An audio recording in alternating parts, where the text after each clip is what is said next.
I'm celebrating the 100th episode on a journey back to seeing some of these families so we can catch up and see how they're doing. The next family I'm going to visit is family in Amherst, Ohio. It was about 3 years since I was last there. Do you remember them?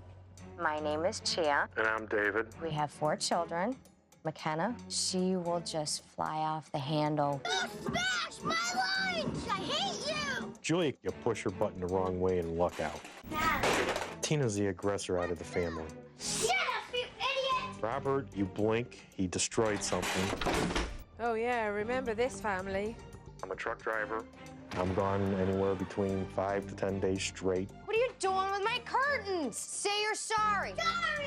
Don't torture the hamster. I have to discipline the kids and show them the difference between right and wrong. Tina, look at me. And then I turn into the bad guy. You don't tell your mother, bye-bye, sucker. Do you understand? All night since I got home at supper, you've been wanting to do absolutely nothing. Whew! A lot of work needed to be done here. We've got to get these kids in line, not only for the kids' sanity, but for our marriage. We are in a desperate situation, and we really need your help. We did some serious work and things got a lot better with this family, and we saw this very aggressive dad turn into a much calmer father. Has David managed to keep a lid on that temper? I hope so.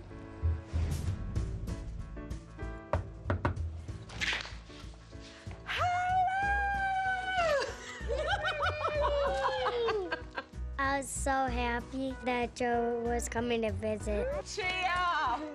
So lovely to see you. Look at your hair. Big man, how you doing, huh? I wanted to show her that her time wasn't wasted with our family, that we learned from her and we benefited from her. Actually, after you left, I kind of saw what kind of pressure she was under being here by herself. So I made a commitment to get off the road. After you left, he sat down with me, and we just talked. He apologized for always not being here. He sold all the trucks. Now we actually do things together. Oh. All right, so let's just watch through some of this. It's going to be really interesting, actually. Why don't you help Mommy do the dishes?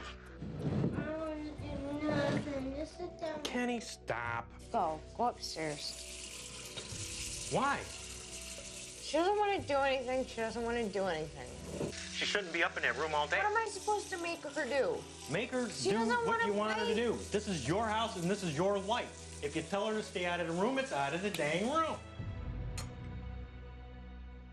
That drove you mad. That still Drove drives me you. nuts, You're not like- mad, nuts. I was mad, but I figured I better watch what I say. I remember thinking, oh my words, David's just going to blow in a minute. And Chia, there was this passiveness from you that I didn't believe was really you. You know, I felt that you'd zoned out and become passive.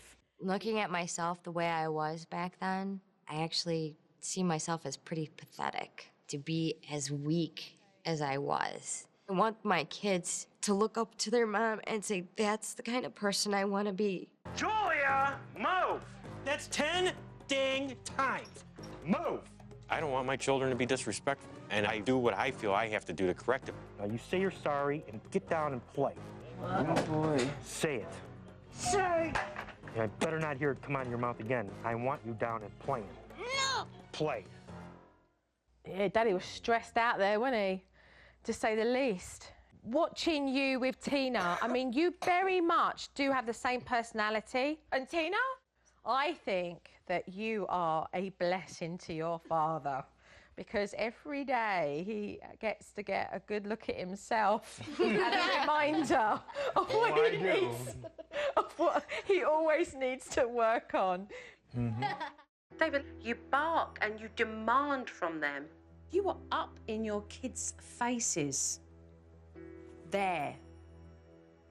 That's not a pretty sight, watching you grab up your kid. I'm just holding her, trying to get 2 points across, and then I walk out and I feel like a jerk.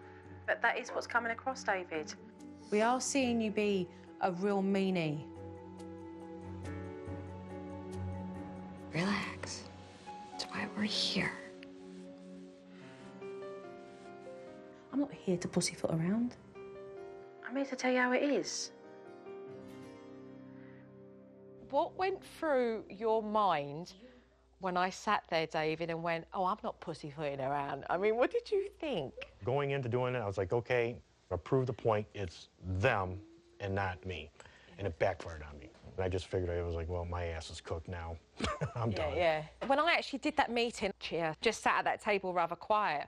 And I remember thinking, Chia, speak up now. I cannot keep voicing how you're feeling forever.